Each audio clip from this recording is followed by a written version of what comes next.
Hello everyone. I want to introduce you to the Ministry of Defense. So what is this all about? Well, we're just a group of security geeks, students, noobs, and ninjas, and all we wanted to do was get together so that we can be more efficient, learn and share information, and make our overall organizations more secure. See, the challenge is that many of us repeat the same steps over and over again every single day. We go to work in the morning, we do what we do, and we leave. A lot of the tools that we use are the same tools that any number of us use. Some of us know how to use them better than others, but every time we start using those tools, we keep going back. And so we duplicate a lot of effort, even in our own activities, not just around other people. So what we decided to do was get together and set up a Google Code website, Google Code project that will allow us to build integrations so that we can improve the security of our organizations and share information.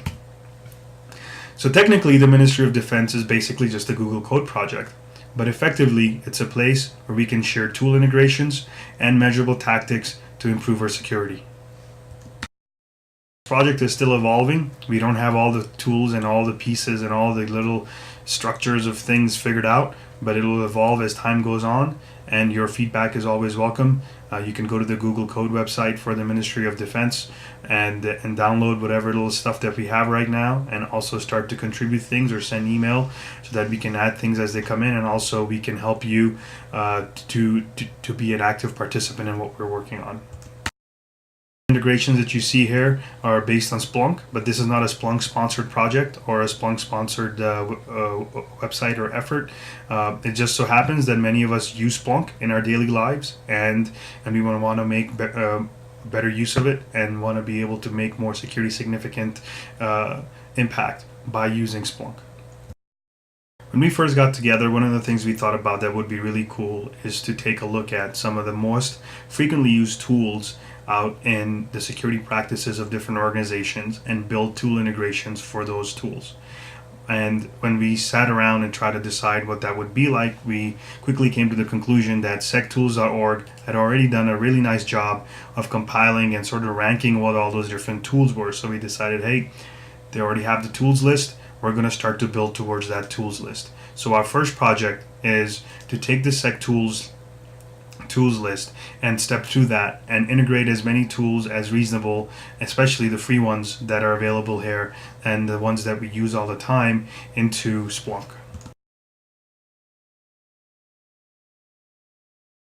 This is going to be our main website for all sorts of informations, wikis and videos and all those sorts of things. It's just code google.com/p/Ministry of Defense. There's really nothing fancy here right now, with the exception of, just want to quickly go over the little the wiki section. There is a SecTools details page in the wiki section that talks about the miscellaneous things, and this is where we'll probably be adding a lot of the question and answer types of things. This also contains the list of all the tools and some fields around what that is. So for example, if someone's working on a tool or not, what the name of the tool is, if it's free, how difficult we expect the integration to be. For any of these cases, these are sort of command line implemented tools, so it's fairly easy to get the output for some of these. And I have some comments in here on maybe things you can ignore or things you should pay attention to. As you can see, the entire list is not populated just yet. I'll continue to work on it. If other people would like to pitch in and make some changes, they can do that as well. There's also a link to this page right from the main page under a list of projects, and you can click on that. It takes you to the same place.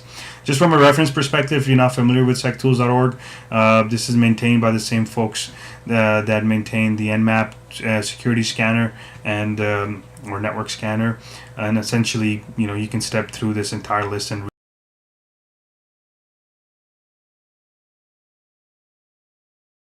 a lot of these tools are already included in the Backtrack Linux distribution. So if you go to the backtrack-linux.org website and go to the download section, select any number of these different variations. You probably want Backtrack 5, which is a current running version, and select GNOME or KDE, whatever UI you or X Windows a desktop you prefer.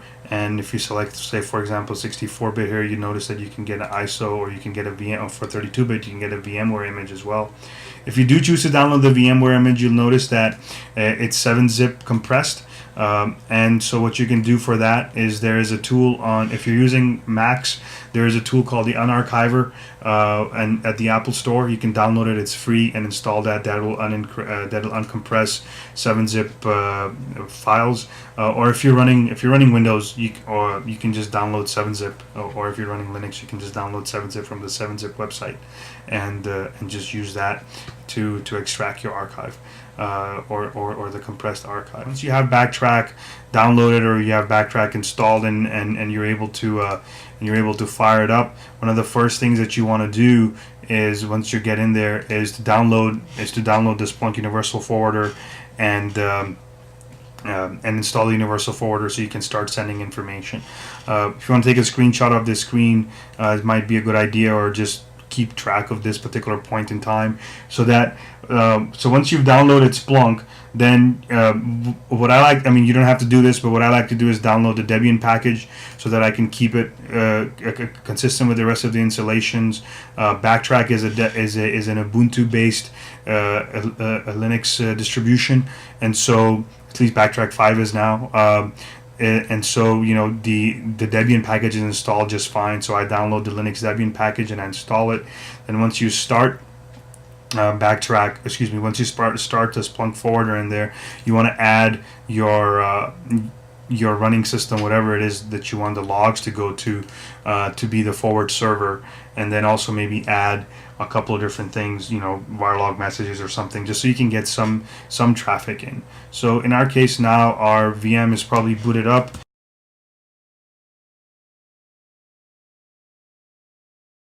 We're going to log in. The default username and password for Backtrack is root, and the default password is Tor, just root reversed.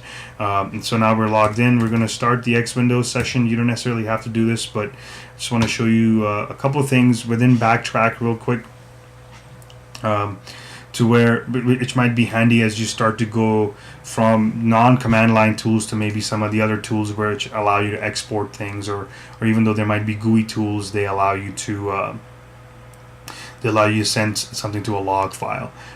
So as an example, we can look at in the penetration testing or the vulnerability assessment category, we can try to find burp suite, for example. So we can go to web applications, and then we can look at web application proxies, and there is burp suite. So of course I knew that. What if you don't know that? There's a locate dictionary in here already, or locate index, and so you can just, if you just try to search for burp, you'll see that some things pop out, and then under pen test, under the pen test web burp suite, that's where that tool is, and so that gives me a hint as to where it might be in here. So that might be useful if you're trying to find a particular tool that you want to start to work on, and you want to see, well, where it is, or you might, or you want to make sure that the Splunk Forwarder is up and running. Enable the boot start.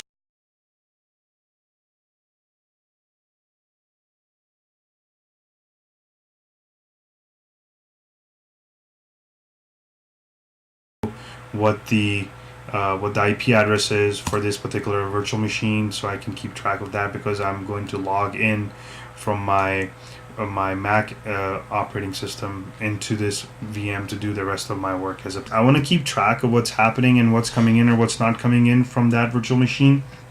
So I'm just going to run TCP dump on this top left window, so I can keep track of that, because I've set up forwarding to 9997. I want to know if any information is coming in.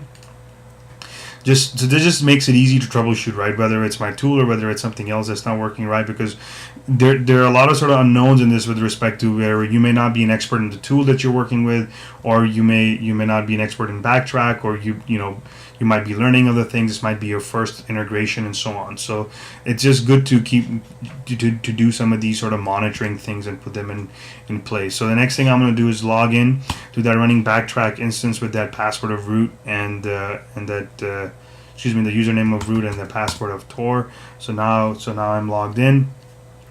And then just to make sure that I can actually search for something, I'm just gonna, because I know that varlog messages and varlog auth.log are being tracked.